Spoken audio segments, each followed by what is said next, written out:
La tecnología está avanzando tan rápido hoy en día que es importante ver hacia atrás y recordar lo mucho que hemos avanzado. Desde tu teléfono inteligente hasta la televisión en tu sala de estar, echemos un vistazo a algunas de las tecnologías del pasado, presentes, antes y ahora.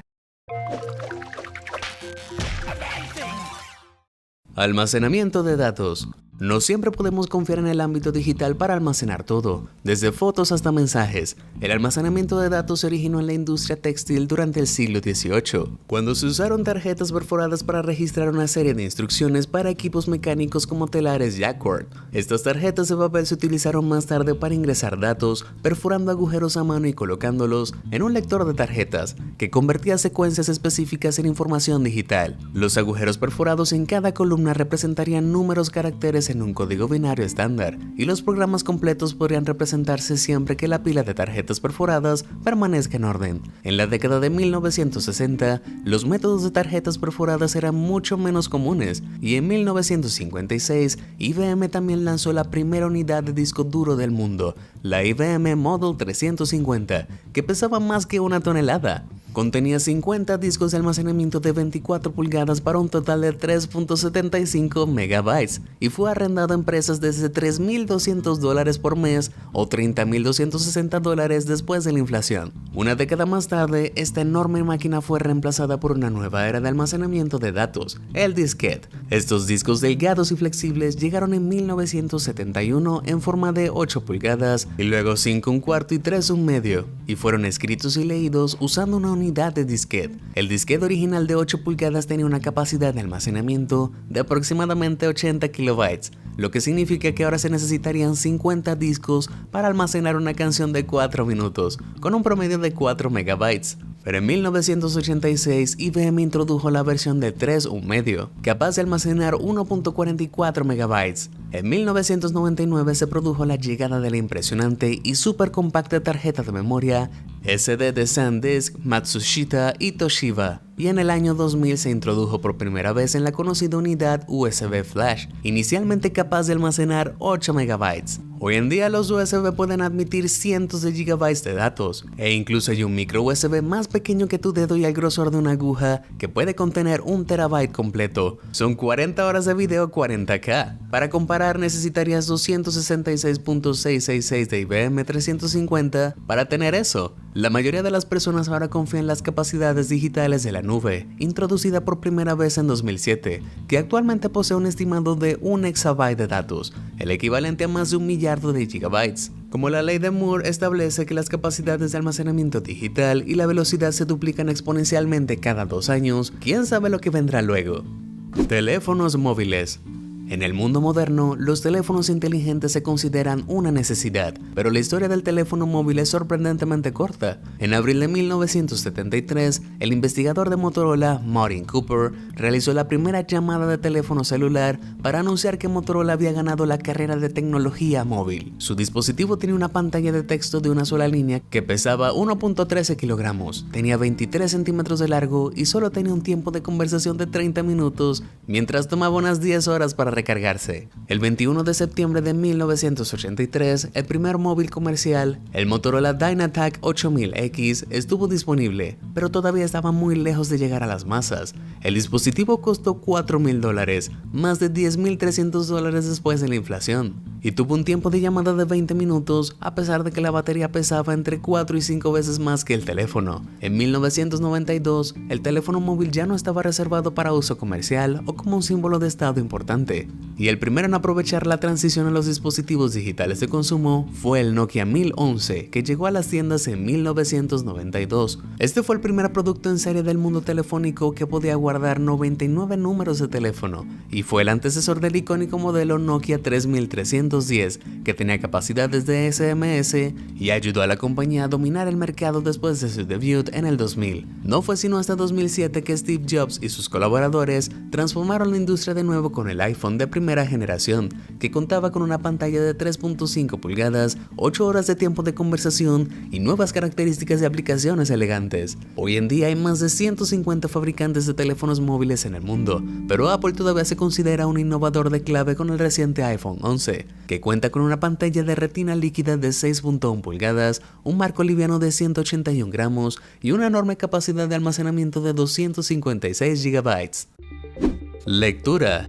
La lectura es una práctica históricamente valorada. Puede mejorar nuestra visión del mundo, el procesamiento mental y la educación, pero mucho ha cambiado con la digitalización moderna. Hace unas décadas, tomar un libro y leerlo de adelante hacia atrás era la forma principal de consumir narrativas, pero a medida que la tecnología ha invadido los hogares modernos, la lectura se ha transformado en computadoras portátiles, teléfonos inteligentes, tabletas y especialmente lectores electrónicos. En 1997, el innovador líder E-Ink desarrolló una revolucionaria tecnología de pantalla electrónica de papel que permitía que una pantalla digital reflejara la luz como el papel normal sin luz de fondo. Esto no se adaptó ampliamente hasta que el fundador y CEO de Amazon, Jeff Bezos, encargó al mejor lector electrónico del mundo en 2004 y la carrera para revolucionar la lectura estaba en marcha.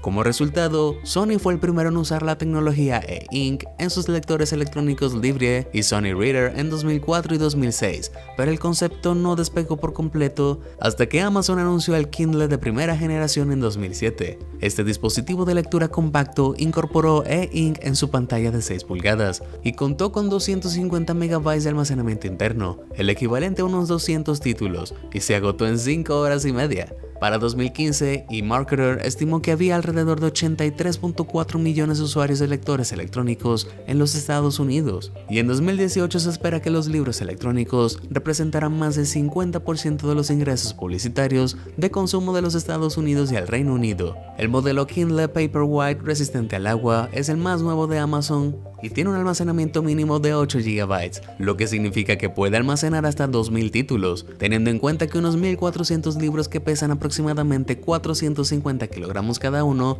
tendría el mismo peso que la mitad de un automóvil promedio. Es una enorme cantidad de potencial literario para tener a tu alcance. Computadoras.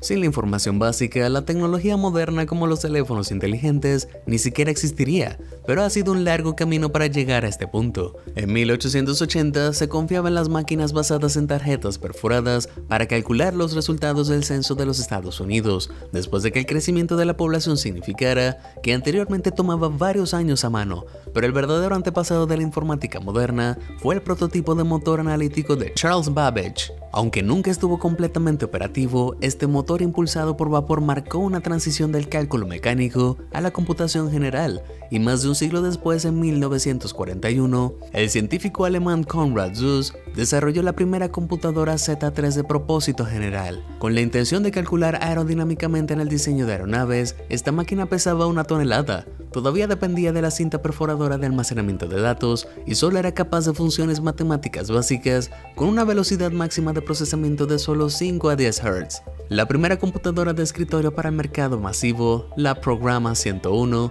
no se dio a conocer al público hasta 1964, con un precio de $3.200 o $26.550 ajustado a la inflación. Este popular dispositivo de 29.4 kilogramos hizo que la computación fuera compacta y accesible, pero solo podía soportar funciones matemáticas básicas. Con una minúscula memoria de 240 bytes, eso significa que solo podría almacenar aproximadamente el 0.006% de una foto de iPhone. La emblemática computadora de Apple I, que se parecía a una placa de circuito y requería que los compradores compraran piezas como un teclado y un monitor, llegó en 1976 por $666.66 o $3.013.54 después de la inflación. El sistema soportaba 4 KB de almacenamiento y una unidad central de procesamiento de 6502 de 1 MHz, que es 4400 veces menos poder de almacenamiento que el Apple Mac Pro más reciente con 4.4 GHz. Este escritorio también cuenta con un enorme almacenamiento de 1.5 TB,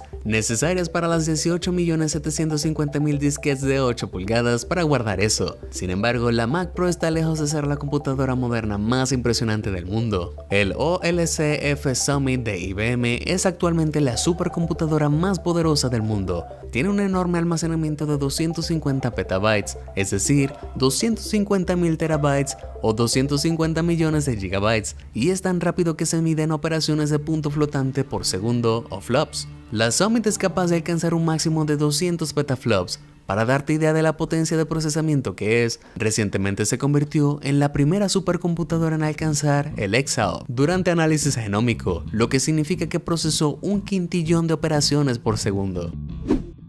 Laptops.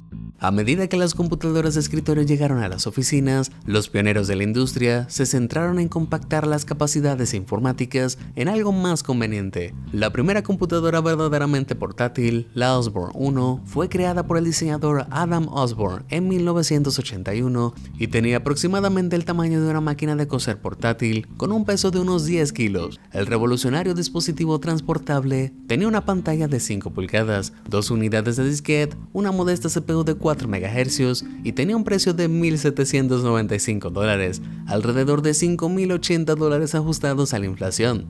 En 1986, IBM anunció la primera computadora portátil real, la PC Convertible de $2,000, $4,700 ahora, que tenía 256 KB de almacenamiento y una CPU ligeramente mejorada de 4.77 MHz, pero que también podría funcionar con batería. Luego Apple ingresó al mercado de computadoras portátiles con el primer Macintosh Portable en 1989, que tenía un disco duro de 40 MB, pero fue considerado uno de los peores productos hasta la fecha. No solo pesaba 7.25 kilos, 1.3 más que el antiguo convertible de 5.89 kilos de PC de IBM y lo mismo que alrededor de 5 MacBook Airs modernos, sino que tenía un alto precio de $7,300, casi $13,500 ahora, y apenas podía almacenar algunas fotos estándar en un promedio de 6 MB cada una. Afortunadamente al modelo revisado Macintosh PowerBook 100 de 1991 le fue mucho mejor con su disco duro expandible de 40 MB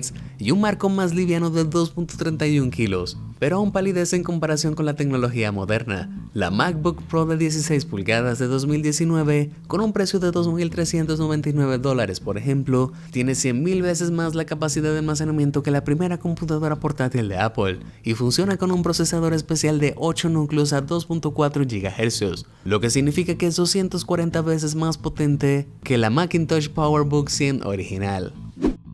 Calculadoras. Si necesitas resolver algo hoy, probablemente no lo pensarías 2 veces antes de sacar tu teléfono inteligente, pero alguna vez se requirió una gran cantidad de procesamiento de la máquina para realizar los cálculos más básicos. En 1820, una máquina mecánica ahora aclamada como la primera encarnación de la calculadora moderna, el aritmómetro, fue patentada por Thomas de Colmar y luego fue fabricada entre 1851 y 1915. Para usar este dispositivo del tamaño de una computadora de escritorio, simplemente seleccionas la función matemática deseada en la palanca de inversión, colocas tus números usando cursores con escalas de 0 al 9 y luego usas la manivela que mostrará los resultados en las ventanas totalizador en la parte superior. Durante la Segunda Guerra Mundial se requería una potencia de cálculo más compleja para la precisión militar, por lo que se construyó una máquina mejor y más grande para asumir el trabajo. El integrador numérico electrónico y computadora, o ENIAC, fue la primera computadora calculadora general del mundo que fue construida en 1946 a un costo de $487,000, más de $6 millones después de la inflación, por los estudiantes de la Universidad de Pensilvania. Esta máquina podía resolver una clase más grande de problemas numéricos y era aproximadamente 1000 veces más rápida que las computadoras electromecánicas, pero habían algunos inconvenientes. ENIAC requirió más de 17.000 tubos de vacío, 70.000 resistencias y 10.000 condensadores y pesó alrededor de 30 toneladas. Llenó una habitación entera de 30 a 50 pies y consumía una increíble energía de 150 a 200 kilovatios. No fue sino hasta 1967 que Texas Instruments produjo la primera calculadora portátil conocida como Caltech, que imprimió resultados y fue capaz de realizar operaciones aritméticas básicas utilizando 4 circuitos integrados compactos. Para 1980, las calculadoras de bolsillo habían alcanzado las formas que todavía reconocemos hoy en día con batería y con chips individuales y pantallas LCD. Hoy en día las calculadoras más científicas se pueden replicar utilizando software y los teléfonos inteligentes vienen con capacidades de cálculo incorporadas. Televisores.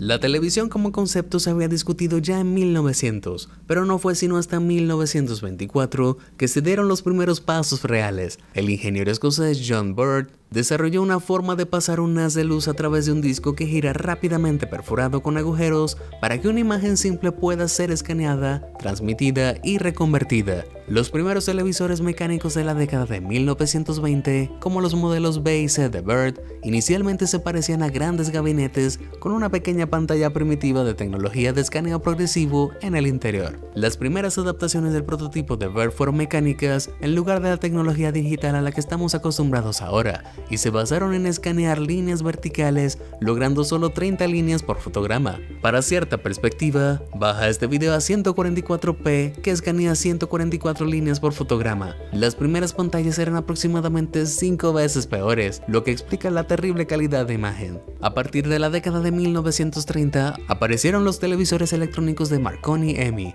muy superiores, equipados con tubos de rayos catódicos que podían producir 405 líneas escaneadas, 13.5 veces más que los televisores mecánicos de Bird, y ahora se podía medir con píxeles digitales. Televisores como este Admiral Model 19A12 de 1948, con un costo de $165.95, más de $1.800 después de la inflación, 503 por 77 píxeles en cada cuadro, y podían producir 25 cuadros por segundo. Después del advenimiento de la televisión en color en la década de 1960, el siguiente gran desarrollo fue el reemplazo de la tecnología de rayos catódicos con pantalla LCD, que hizo que los televisores fueran más delgados al usar cristales líquidos en lugar de proyectar imágenes, al dividir las señales de audiovisuales en luces rojas, verdes y azules. La densidad de píxeles, medida en megapíxeles por cuadro, que es 1.000.000 de píxeles, es la mejor manera de ver realmente cuán lejos ha llegado la calidad de la televisión. Con una pantalla de 503 por 377, el primer televisor electrónico tenía unos 189.631 píxeles por fotograma, que es más de 5 veces menos píxeles que un solo megapíxel. Para cierta perspectiva, el televisor HD 1080p estándar tiene una pantalla 1920 por 1080p, que contiene 2.073.600 píxeles por cuadro o 2.7 megapíxeles, es decir, casi 11 veces más densidad de píxeles que el modelo de la década de 1930. La UHD TV 4K OLED aún más moderna comienza a 3840 por 2160p o aproximadamente 8.5 megapíxeles por cuadro, que es casi 44 veces más que su antecesor, mientras que la super impresionante pantalla UHD TV de 8K de 7680 por 4320p tiene aproximadamente 33.2 megapíxeles por cuadro, es decir, casi 175 veces más densidad de píxeles que los juegos electrónicos originales. Quién sabe cómo podríamos ver nuestros programas favoritos en el futuro, pero este televisor LG enrollable, listo para su lanzamiento en 2020, es sin duda una buena indicación. ¿Cuál de estas evoluciones tecnológicas te sorprendió más? Comparte con nosotros tu respuesta. Si te sorprendió toda esta información, házmelo saber en los comentarios del video y nunca dejes de sorprenderte. Muchas gracias por ver y suscríbete a Sorprendente.